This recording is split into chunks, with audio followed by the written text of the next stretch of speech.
This is the final exercise for this chapter where we talked about variables. So we covered the data types like it follows: int, double, boolean, character.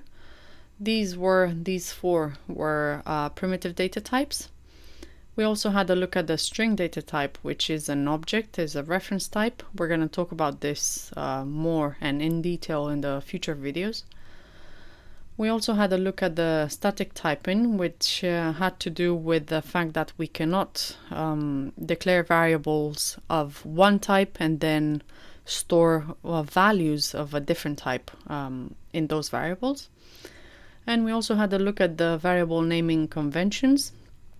We saw that variables should be, the name of the variable should be meaningful, should be quite explicit about the value that they hold.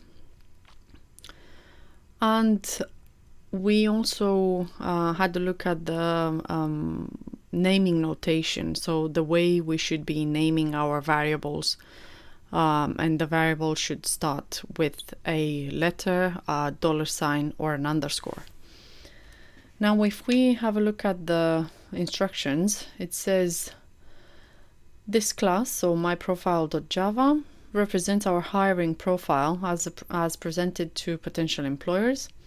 And the main method, which we know is the starting point of any Java program, any Java application. In the main method, create a variable called name that holds your name as a sequence of characters.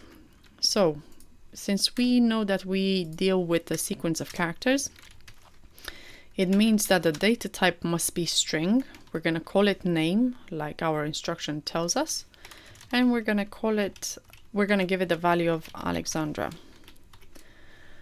Okay, if we run this, we go to the next instruction.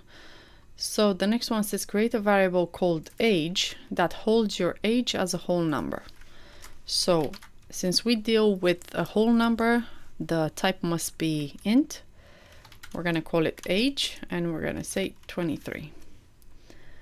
If we run this, we go to the next instruction and it tells us to create a variable called desired salary that holds your desired salary per year to a precision of 2 decimal points. If we talk about decimal points, it means the type of the variable has to be a double. We're going to call it desired salary and we're going to give it 75,000.99. We go to the next instruction, create a variable called gender that holds a single character. And it tells us for male we have to put M, F for female, N for none, or O for other. Now, because we need to store a single character, we have to make the data type char. We call it gender, as our instructions tell us. And I'm going to put in single quotes F. I'm going to end this statement with a semicolon. I'm going to run it. We go to instruction number 5. It tells us create a variable called looking for job that holds whether or not you are currently open to job offers. Are we currently open to job offers? Yes, we are. So we're going to make this Boolean, and this is going to hold a value of either true or false. If I said yes, then it's going to be true. We're going to call it looking for jobs equals true. All right, if I'm going to run this, you see that we have no errors whatsoever.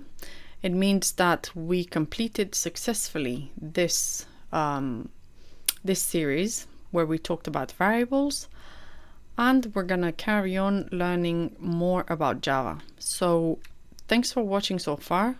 And please join for the following session where we learn even more about Java.